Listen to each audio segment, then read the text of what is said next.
In 2024, somewhere in North America, there is a 600-foot-long dam standing 12 feet tall, fully operational, structurally sound, requiring zero concrete and zero maintenance budget.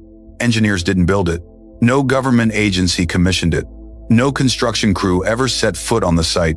But just a few years earlier, this same location was an ecological graveyard, cracked clay as far as the eye could see.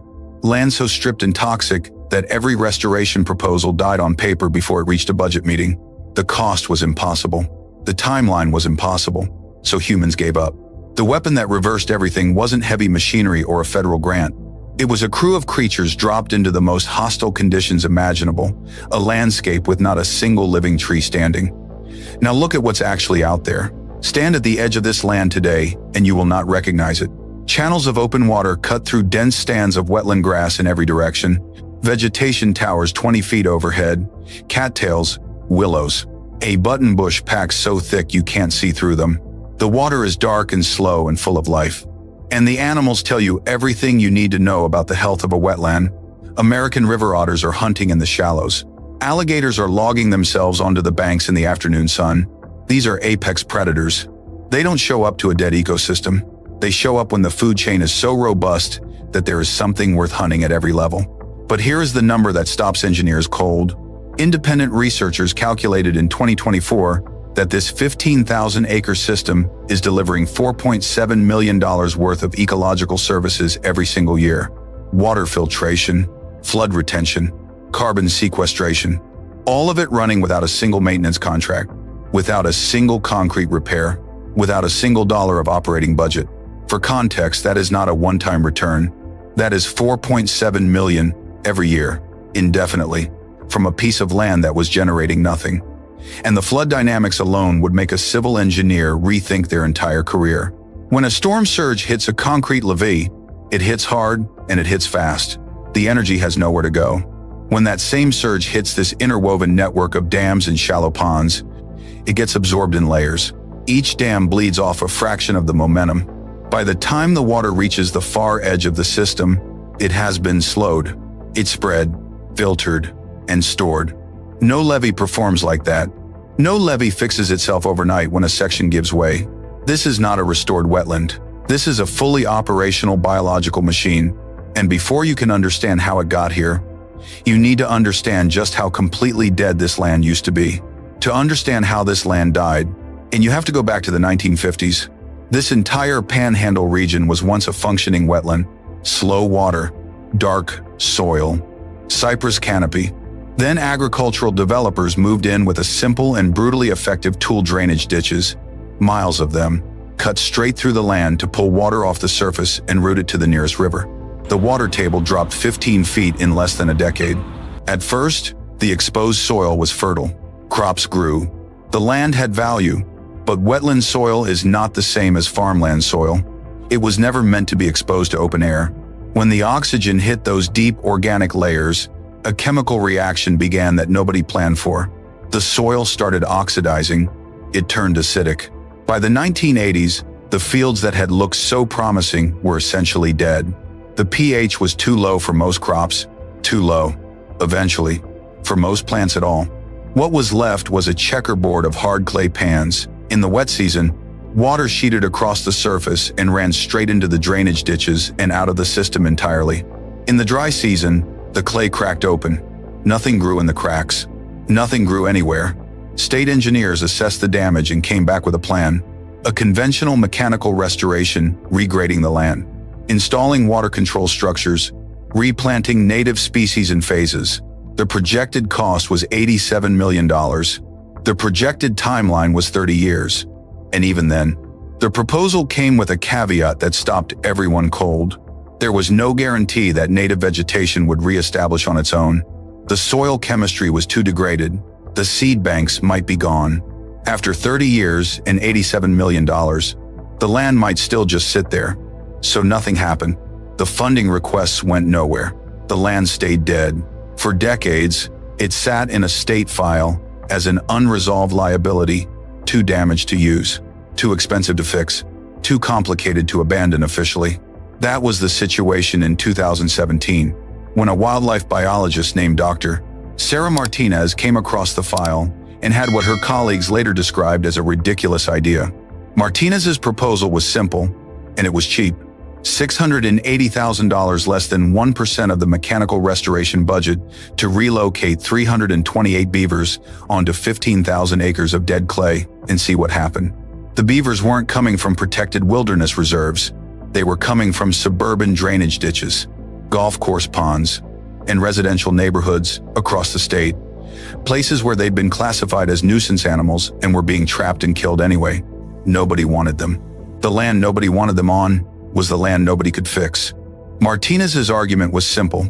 Put the unwanted animals on the unfixable land. The conservation community was furious. Animal welfare organizations called it deliberate cruelty. Releasing animals into a habitat with no food source and no building materials was not a restoration project. It was a death sentence. State biologists publicly predicted that without timber for dam construction, the beavers would exhaust themselves. It'd starve or migrate away within weeks. Local ranchers said the beavers would tear up whatever remained of the drainage infrastructure and destroy what little land value was left. The project was approved anyway, narrowly. In the spring of 2018, the first 3 months looked like everyone had been right. Aerial surveys in late summer showed that roughly 40% of the released animals had already left the area entirely. Trail cameras captured beavers wandering the cracked clay surface in the midday heat, clearly disoriented, searching for something the land couldn't provide. Several were found dead. The ones that stayed did attempt to build, but the results were embarrassing: crude mounds of mud and dry grass pushed into the drainage ditches, barely 2 feet high, most of them collapsing within hours when water flowed through. The dams that survived created shallow puddles 30 feet across that evaporated within days. By October 2018, local news outlets were running the story as a taxpayer waste scandal. Conservation groups filed formal complaints demanding the project be shut down and the surviving animals relocated to suitable habitat.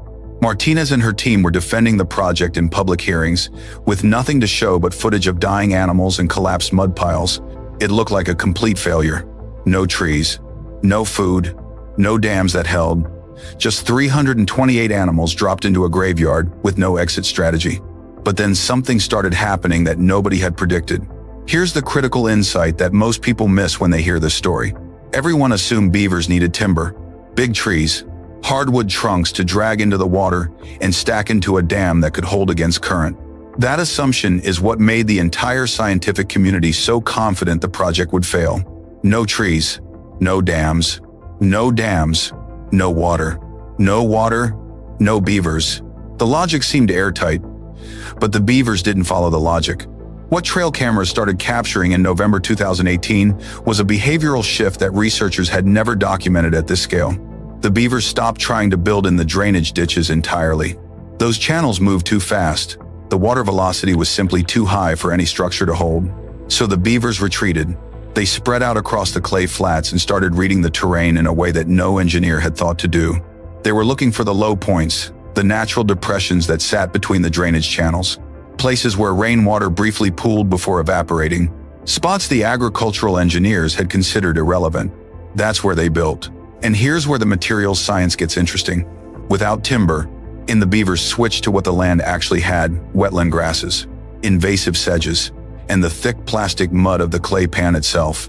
They wove the grass stems together in tight, interlocking layers, then packed the clay mud into the gaps. The result looked nothing like a classic beaver dam. It was low, only 3 to 4 feet tall, and it was flexible. It bent under pressure instead of breaking. That flexibility is the key to understanding why it worked. A rigid concrete wall stops water by brute force. When the force exceeds the wall's strength, the wall fails catastrophically. These mud and grass structures operated on a completely different principle. They didn't stop the water, they slowed it. Water that had been moving at several meters per second hit the woven structure and bled off its momentum in layers, emerging on the other side at a few centimeters per second.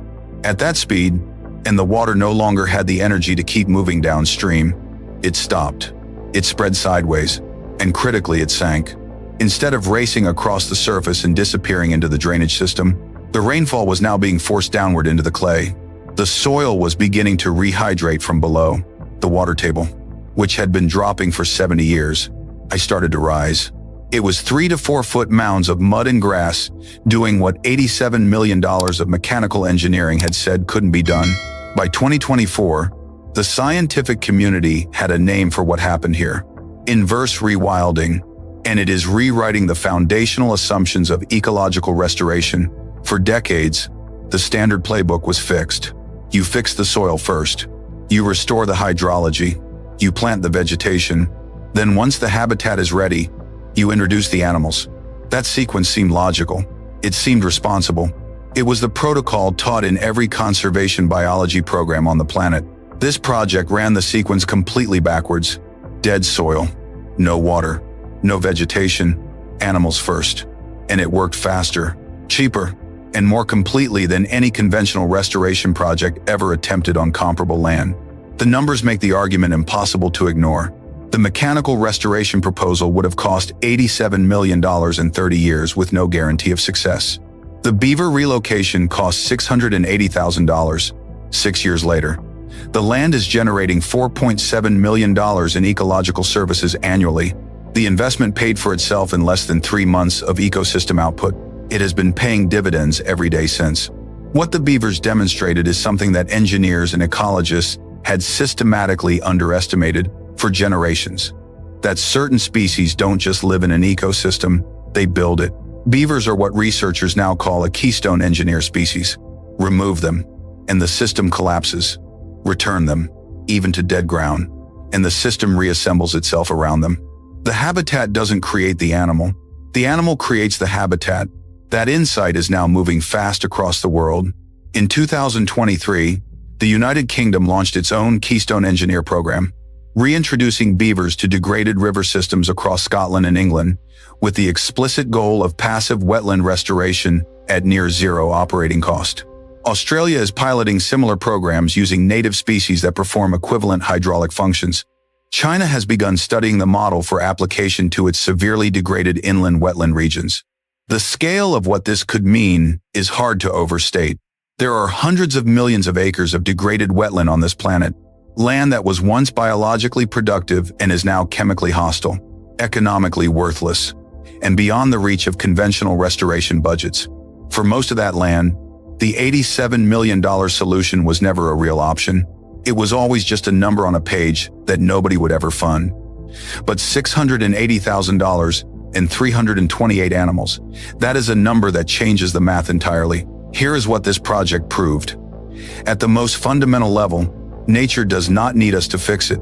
It does not need our concrete, our machinery, our 30-year timelines, or our budget proposals.